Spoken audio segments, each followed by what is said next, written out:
Assalamualaikum warahmatullahi wabarakatuh. Puji syukur marilah kita panjatkan kehadirat Allah Subhanahu wa taala, karena atas rahmat dan karunia-Nya kita semua masih bisa diberikan kesehatan, kesempatan serta semangat untuk belajar dan berbagi ilmu pada hari ini. Perkenalkan, nama saya Sia Ningsi.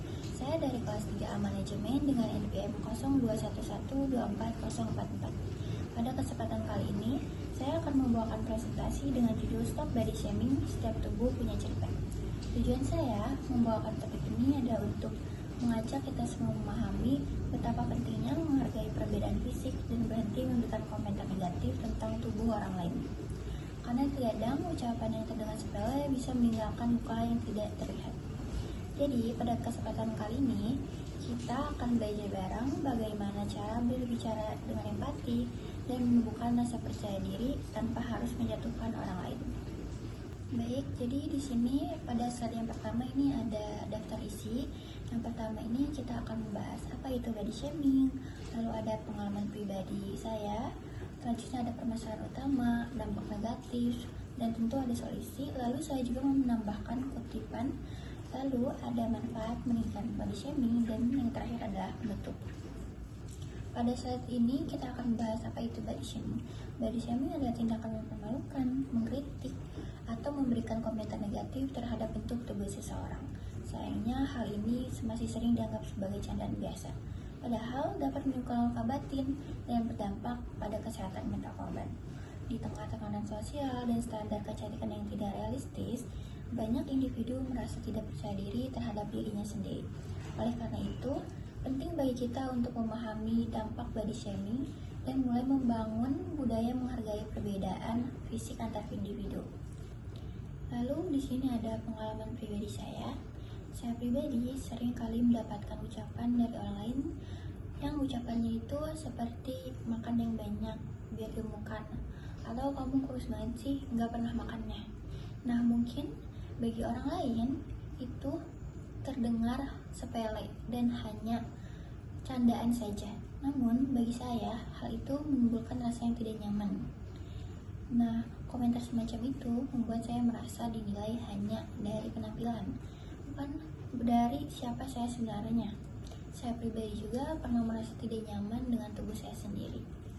Saya merasa harus mengubah diri hanya agar terlihat ideal di mata orang lain. Saya bahkan sempat mencoba berbagai cara agar terlihat lebih berisi, namun akhirnya saya menyadari bahwa saya justru kehilangan kenyamanan dan rasa syukur terhadap diri sendiri. Nah, dari pengalaman inilah saya belajar bahwa setiap kata memiliki dampak besar terhadap perasaan seseorang. Pada slide ini ada permasalahan utama. Jadi, banyak orang yang tidak menyadari jika ucapan mereka mengenai fisik seseorang dapat berdampak besar terhadap kondisi mental korban tersebut. Permasalahan utama dari body shaming adalah anggapan bahwa menilai fisik orang lain merupakan hal yang lumrah. Padahal tanpa disadari, tindakan ini dapat melukai harga diri seseorang dan membuatnya kehilangan rasa percaya diri. Kurangnya empati dan kebiasaan membandingkan diri dengan standar yang tidak realistis memperparah masalah ini. Body shaming bukan hanya sekedar komentar, tetapi juga bentuk kekerasan verbal yang dapat meninggalkan luka psikologis. Slide selanjutnya ada dampak negatif dari body shaming. Jadi dampak negatif dari body shaming ini sangat luas dan mendalam. Korban dapat mengalami penurunan kepercayaan diri, lalu bisa stres, rasa cemas, lalu bahkan depresi. Selain itu, korban juga dapat mengembangkan kebiasaan yang tidak sehat seperti membatasi makan, berlebihan makan, atau berusaha mengubah bentuk tubuh secara ekstrim. Dalam jangka panjang, hal ini dapat mempengaruhi hubungan sosial, prestasi, serta pandangan seseorang terhadap dirinya sendiri. Pada slide ini ada solusi. Yang pertama adalah berhenti menilai fisik orang lain. Setiap orang memiliki kondisi tubuh yang berbeda, dan tidak ada yang berhak menilai tubuh orang lain. Lalu yang kedua adalah menumbuhkan empati. Saat melihat orang lain tidak percaya diri dengan tubuhnya, berikan dukungan, bukan ejekan. Misalnya, mengganti komentar seperti, kamu kurus banget sih, menjadi kamu terlihat sehat ya hari ini. Lalu solusi yang ketiga adalah menerima diri apa adanya. Belajar menerima diri sendiri adalah langkah awal untuk mencintai diri dan menghargai orang lain. Dengan menerapkan hal-hal tersebut, kita dapat menciptakan lingkungan sosial yang lebih sehat dan saling menghormati. Di sini ada pesan utama, saya mengambil kutipan dari Emma Watson. Kutipannya adalah, "Feeling beautiful has nothing to do with what you look like, I promise." Artinya, merasa cantik itu tidak ada hubungannya dengan seperti apa penampilanmu, percayalah.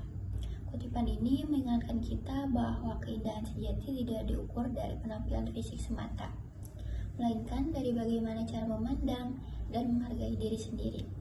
Jika kita mampu menerima diri apa adanya, maka kita juga akan lebih mudah untuk menghormati dan menghargai orang lain tanpa melihat fisiknya.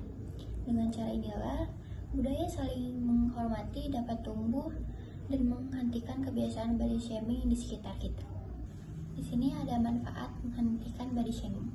Manfaatnya, lingkungan sosial menjadi lebih positif, rasa percaya diri meningkat, dan orang-orang dapat fokus pada pengembangan diri, bukan dari penampilan fisik. Dengan menghargai perbedaan, kita turut membangun budaya yang lebih inklusif dan berempati. Saat kita berhenti membandingkan diri dengan standar yang tidak realistis, kita belajar untuk mencintai diri sendiri apa adanya. Yang terakhir ada penutup, body shaming bukanlah bentuk perhatian, melainkan perlakuan yang dapat menyakiti. Mari kita hentikan kebiasaan menilai fisik orang lain dan mulai menumbuhkan empati serta sikap saling menghargai. Bisa dimulai dari diri sendiri, ubah lingkungan menjadi tempat yang aman dan positif bagi semua bentuk tubuh. Akhir kata, saya ucapkan terima kasih sebanyak-banyaknya karena sudah menyimak presentasi saya pada kesempatan kali ini. Semoga apa yang saya sampaikan hari ini dapat memberikan manfaat, membuka wawasan, serta menjadi pengingat bagi kita semua untuk bijak dalam berkata dan bertindak. Wassalamualaikum warahmatullahi wabarakatuh.